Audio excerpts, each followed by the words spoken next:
reason I'm excited, and I hope will always be excited about our Messiah, is because I didn't come from a Pentecostal family. I came from a very religious Hindu family. And so I grew up. A debilitating sickness took over my body. I'm not even sure what age it was, but it was gradual. I became very sick in my body. I graduated college and I started to work, but this sickness was so bad that I would just collapse for no reason. And so all I could think of is I needed to be healed, but I didn't know how, so I went to temples. I remembered that many years ago people would come to my door and give me a tract, Jesus Saves. I didn't know who Jesus was, and I certainly wasn't interested in another God. I had many already, thank you. And so when the pain ravaged and it became so bad that me passing out and collapsing, the doctors thought they had a tumor in my brain. Some of them, and then they did CAT scan. They did all kinds of scans and testing. They couldn't find out why that this pain was just growing and debilitating, and there was no cure. That all they did was they gave me a bottle of painkillers. You know, if you take 4 a day, you might be able to manage it. I didn't want to manage it. I wanted to cure it. And so I thought to myself, you know what? Maybe if I took the whole bottle, I'll manage it real good. I'd die, and then, you know, no life, no pain. You know, when you're desperate, you think thoughts like that. When you're desperate and there's no answer and hope is just a dream or talk, you think things like that. So I was desperate. So probably on the last day of my life on this planet, or at least according to my plans, I was sitting in my room. It was late, probably 10:30, 11 o'clock. I had not taken any medication. I was just in so much pain.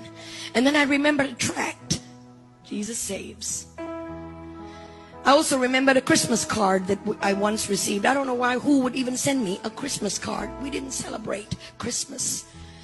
But in that, again, it says Jesus, Savior. I'm like, you know what?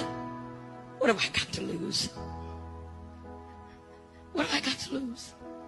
Nobody would know. They're not going to find out. I'll call him. See if he hears me. See if he even knows me. Lights were switched off. It was time to go to bed. But I sat up, shaking in pain. And I cried out, Jesus!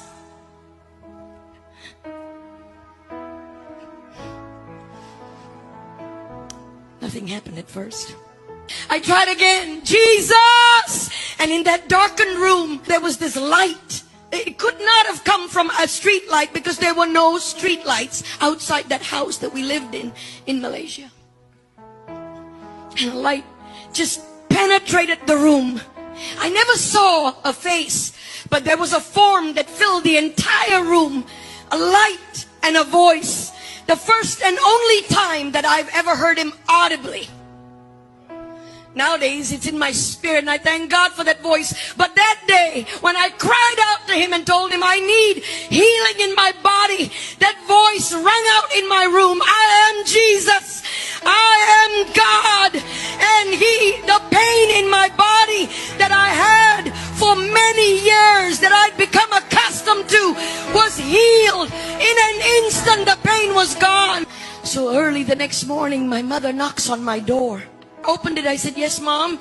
She said, what do you mean, yes, Mom? Why aren't you dressed? I'm like, for what? She looked at me like I lost my mind. She said, we're going to the temple to do prayers. You know, get dressed. And I grabbed her hand. I said, Mom, I can't go. She said, why not? You sick? Boy, that day I wish I had the flu or something. Something to blame on. Yes, I'm sick. Leave me alone. I couldn't lie. Don't know why. I looked at her and I said, I can't go to the temple, Mom, because Mom, I saw Jesus. And my mom really then looked at me like I'd lost my mind. My dad came down and said, why aren't you ready? I said, I'm not going to the temple. I'm sorry. Forgive me, but I cannot go to the temple.